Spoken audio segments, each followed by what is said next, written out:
اور بہت سے جادوگروں نے اپنی اپنی کتابیں اکٹھی کر کے سب لوگوں کے سامنے جلا دی۔ اور خداوند کے زندہ اور پاک کلام میں سے اعمال کی کتاب اس کا 19واں باب۔ اور جب اپلوس کرنتھس میں تھا تو ایسا ہوا کہ پولس اوپر کے علاقہ سے گزر کر افسس میں آیا، اور کئی شاگردوں کو دیکھ کر ان سے کہا، کیا تم نے ایمان لاتے وقت روح القدس پایا؟ انہوں نے اس سے کہا کہ ہم نے تو سنا بھی نہیں کہ روح القدس نازل ہوا ہے۔ اس نے کہا، پس تم نے کس کا بپتسمہ لیا؟ انہوں نے کہا، یوحنا کا بپتسمہ۔ پولس نے کہا، یوحنا نے لوگوں کو یہ کہہ کر توبہ کا بپتسمہ دیا کہ جو میرے پیچھے آنے والا ہے اس پر یعنی یسوع پر ایمان لانا۔ انہوں نے یہ سن کر خداوند یسوع کے نام کا بپتسمہ لیا۔ جب پولس نے ان پر ہاتھ رکھے تو روح القدس ان پر نازل ہوا، اور وہ طرح طرح کی زبانیں بولنے اور نبوت کرنے لگے، اور وہ سب تخمیناً 12 آدمی تھے۔ پھر وہ عبادت خانہ میں جا کر 3 مہینے تک دلیری سے بولتا اور خدا کی بادشاہی کی بابت بحث کرتا اور لوگوں کو قائل کرتا رہا۔ لیکن بعض سخت دل اور نافرمان ہو گئے، بلکہ لوگوں کے سامنے اس طریق کو برا کہنے لگے، تو اس نے ان سے کنارہ کر کے شاگردوں کو الگ کر لیا اور ہر روز ترنس کے مدرسہ میں بحث کیا کرتا تھا۔ 2 برس تک یہی ہوتا رہا، یہاں تک کہ آسیا کے رہنے والوں، کیا یہودی کیا یونانی، سب نے خداوند کا کلام سنا، اور خدا پولس کے ہاتھوں سے خاص خاص معجزے دکھاتا تھا، یہاں تک کہ رومال اور پٹکے اس کے بدن سے چھوا کر بیماروں پر ڈالے جاتے تھے، اور ان کی بیماریاں جاتی رہتی تھیں، اور بڑی روحیں ان میں سے نکل جاتی تھیں۔ مگر بعض یہودیوں نے جو جھاڑ پھونک کرتے پھرتے تھے یہ اختیار کیا کہ جن میں بری روحیں ہوں ان پر خداوند یسوع کا نام یہ کہہ کر پھونکے کہ جس یسوع کی پولس منادی کرتا ہے، میں تم کو اس کی قسم دیتا ہوں۔ اور سکوہ یہودی سردار کاہن کے 7 بیٹے ایسا کیا کرتے تھے۔ بری روح نے جواب میں ان سے کہا کہ یسوع کو تو میں جانتی ہوں اور پولس سے بھی واقف ہوں، مگر تم کون ہو؟ اور وہ شخص جس پر بری روح تھی کود کر ان پر جا پڑا اور دونوں پر غالب آ کر ایسی زیادتی کی کہ وہ ننگے اور زخمی ہو کر اس گھر سے نکل بھاگے۔ اور یہ بات افسس کے سب رہنے والے یہودیوں اور یونانیوں کو معلوم ہو گئی، بس سب پر خوف چھا گیا، اور خداوند یسوع کے نام کی بزرگی ہوئی۔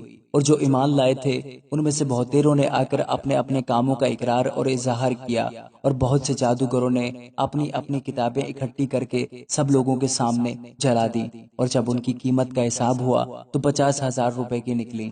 اسی طرح خداوند کا کلام زور پکڑ کر پھیلتا اور غالب ہوتا گیا۔ جب یہ ہو چکا تو پولس نے جی میں یہ ٹھانا کہ مقدونیہ اور اخیا سے ہو کر یروشلم کو جاؤں گا، اور کہا کہ وہاں جانے کے بعد مجھے روما بھی دیکھنا ضرور ہے۔ پس اپنے خدمت گزاروں میں سے 2 شخص یعنی تیموتھیوس اور ایراستس کو مقدونیہ میں بھیج کر آپ کچھ عرصہ آسیا میں رہا۔ اس وقت اس طریق کی بابت بڑا فساد اٹھا، کیونکہ دمیتریوس نام ایک سونار تھا جو ارتمس کے روپ پہلے مندر بنوا کر اس پیشہ والوں کو بہت کام دلوا دیتا تھا۔ اس نے ان کو اور ان کے متعلق اور پیشہ والوں کو جمع کر کے کہا، اے لوگو، تم جانتے ہو کہ ہماری آسودگی اسی کام کی بدولت ہے، اور تم دیکھتے اور سنتے ہو کہ صرف افسس ہی میں نہیں بلکہ تقریباً تمام آسیا میں اس پولس نے بہت سے لوگوں کو یہ کہہ کر قائل اور گمراہ کر دیا ہے کہ جو ہاتھ کے بنائے ہوئے ہیں وہ خدا نہیں ہیں۔ بس صرف یہی خطرہ نہیں کہ ہمارا پیشہ بے قدر ہو جائے گا، بلکہ بڑی دیوی ارتمس کا مندر بھی ناچیز ہو جائے گا، اور جسے تمام آسیا اور ساری دنیا پوجتی ہے خود اس کی بھی عظمت جاتی رہے گی۔ وہ یہ سن کر قہر سے بھر گئے اور چلا چلا کر کہنے لگے کہ افسیوں کی ارتمس بڑی ہے، اور تمام شہر میں ہلچل پڑ گئی، اور لوگوں نے گیوس اور ارسترخس مقدونیہ والوں کو جو پولس کے ہم سفر تھے پکڑ لیا، اور ایک دل ہو کر تماشا گاہ کو دوڑے۔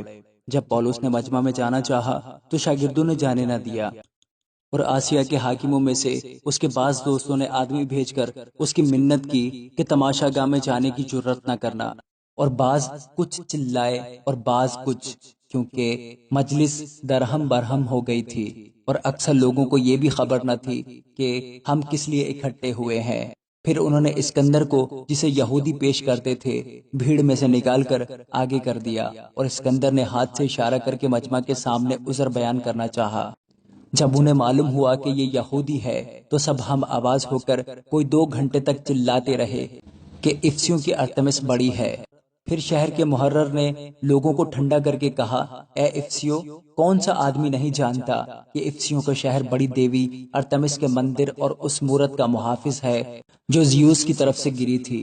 بس جب کوئی ان باتوں کے خلاف نہیں کہہ سکتا تو واجب ہے کہ تم اطمینان سے رہو اور بے سوچے کچھ نہ کہو، کیونکہ یہ لوگ جن کو تم یہاں لائے ہو نہ مندر کو لوٹنے والے ہیں نہ ہماری دیوی کی بدگوئی کرنے والے۔ پس اگر دیمیتریوس اور اس کے ہم پیشہ کسی پر دعویٰ رکھتے ہوں تو عدالت کھلی ہے اور صوبہ دار موجود ہیں، ایک دوسرے پر نالش کریں، اور اگر تم کسی اور امر کی تحقیقات چاہتے ہو تو باضابطہ مجلس میں فیصلہ ہوگا، کیونکہ آج کے بلوے کے سبب سے ہمیں اپنے اوپر نالش ہونے کا اندیشہ ہے، اس لیے کہ اس کی کوئی وجہ نہیں ہے، اور اس صورت میں ہم اس ہنگامہ کی جواب دہی نہ کر سکیں گے۔ یہ کہہ کر اس نے مجلس کو برخاست کیا۔ آمین۔